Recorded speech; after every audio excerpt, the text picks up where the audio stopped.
ಮಂಡ್ಯದಲ್ಲೂ ಕೂಡ ಧಾರಾಕಾರವಾಗಿ ಮಳೆಯಾಗ್ತಾ ಇರೋದ್ರಿಂದ ಅಲ್ಲೂ ಕೂಡ ಒಂದಷ್ಟು ಜನಜೀವನ ಅಸ್ತವ್ಯಸ್ತವಾಗ್ತಾ ಇದೆ. ಜೊತೆಗೆ ನದಿ, ಹಳ್ಳ, ತೊರೆ ಎಲ್ಲ ಕೂಡ ಉಕ್ಕಿ ಹರಿತಾ ಇದ್ದಾವೆ. ಇನ್ನು ಕಾವೇರಿ ಜಲಾನಯನ ಪ್ರದೇಶದಲ್ಲೂ ಕೂಡ ವ್ಯಾಪಕವಾಗಿ ಮಳೆ ಆಗ್ತಾ ಇರೋದ್ರಿಂದ ಕೆಆರ್ಎಸ್ ಡ್ಯಾಂನಿಂದ ಕಾವೇರಿ ನದಿಗೆ ನೀರನ್ನ ಬಿಡುಗಡೆ ಮಾಡಲಾಗಿದೆ. ನಿನ್ನೆ ಸಂಜೆಯಿಂದ ಕೂಡ 10,000 ಕ್ಯೂಸೆಕ್ ನೀರನ್ನ ರಿಲೀಸ್ ಮಾಡ್ತಾ ಇದ್ದಾರೆ. ಮತ್ತೆ ಮಳೆ ಇದೇ ರೀತಿಯಾಗಿ ಮುಂದುವರಿತು ಅಂತ ಅಂದ್ರೆ ಕಾವೇರಿ ಜಲಾನಯನ ಪ್ರದೇಶದಲ್ಲಿ ವ್ಯಾಪಕವಾಗಿ ಹೀಗೆ ಮಳೆ ಮುಂದುವರೆದ್ರೆ ಮತ್ತಷ್ಟು ನೀರಿನ ಪ್ರಮಾಣವನ್ನ ಬಿಡುಗಡೆ ಮಾಡೋದ್ರಲ್ಲಿ ಹೆಚ್ಚಳ ಕೂಡ ಮಾಡಲಾಗುತ್ತೆ. ನಿನ್ನೆ ಗೇಟ್ಗಳಿಗೆ ಪೂಜೆಯನ್ನ ಸಲ್ಲಿಕೆ ಮಾಡಿ ಬಳಿಕ ಗೇಟ್ಗಳನ್ನ ಓಪನ್ ಮಾಡಿ 10,000 ಕ್ಯೂಸೆಕ್ ನೀರನ್ನ ಬಿಡುಗಡೆ ಮಾಡಿದ್ದಾರೆ.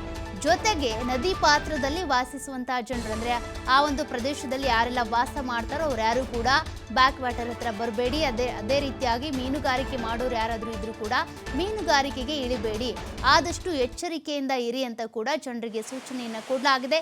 ಇದೇ ರೀತಿ ನಿರಂತರವಾಗಿ ಮಳೆ ಆಯಿತು ಅಂದರೆ ಮತ್ತೆ ಈಗ 10,000 ಕ್ಯೂಸೆಕ್ ನೀರನ್ನು ನಿನ್ನೆ ಬಿಟ್ಟಿರುವಂಥದ್ದು ಇವತ್ತು ಕೂಡ ನೀರನ್ನು ಬಿಡಲಾಗುತ್ತೆ. ಜೊತೆಗೆ ಮತ್ತಷ್ಟು ನೀರಿನ ಪ್ರಮಾಣದಲ್ಲಿ ಏರಿಕೆ ಆಯಿತು ಅಂದರೆ 10,000ರ ಬದಲು ಅದಕ್ಕೂ ಹೆಚ್ಚಿನ ನೀರನ್ನು ಬಿಡುಗಡೆ ಮಾಡಲಾಗುತ್ತೆ. ಹೀಗಾಗಿ ಜನರು ಸಾಕಷ್ಟು ಜಾಗರೂಕತೆಯಿಂದ ಇರಬೇಕು. ನೀರು ರಭಸವಾಗಿ ಬರ್ತಾ ಇರುತ್ತೆ, ಯಾರು ಕೂಡ ಅಲ್ಲಿ ದಾಟೋದಕ್ಕಾಗಲಿ ಅಥವಾ ನದಿ ಪಾತ್ರಕ್ಕೆ ಬರೋದಕ್ಕಾಗಲಿ, ಮೀನುಗಾರಿಕೆ ಮಾಡೋದಕ್ಕಾಗಲಿ, ಏನಾದರೂ ಕೆಲಸ ಕಾರ್ಯಗಳಿಗೆ ಬರೋದಕ್ಕೆ ಆಗಲಿ ಹೋಗಬೇಡಿ. ಸದ್ಯಕ್ಕೆ ಎಚ್ಚರಿಕೆಯಿಂದ ಇರಿ ಅಂತ ಕೂಡ ಕಾವೇರಿ ನಿಗಮದಿಂದ ಎಚ್ಚರಿಕೆಯನ್ನು ಕೂಡ ಕೊಡಲಾಗಿದೆ. ಈಗಾಗಲೇ 10,000 ಕ್ಯೂಸೆಕ್ ನೀರನ್ನು ಹರಿಬಿಡಲಾಗ್ತಾ ಇದೆ. ಇದೇ ರೀತಿ ಮಳೆ ಮುಂದುವರಿತು ಅಂತ ಅಂದರೆ ಮತ್ತಷ್ಟು ಕೆಆರ್ಎಸ್ ಡ್ಯಾಮ್ನಲ್ಲಿ ನೀರಿನ ಸಂಗ್ರಹ ಹೆಚ್ಚಾಗುತ್ತೆ. ಆಗ ಮತ್ತಷ್ಟು ಹೆಚ್ಚು ನೀರನ್ನು ಬಿಡುಗಡೆ ಮಾಡಲಾಗುತ್ತೆ.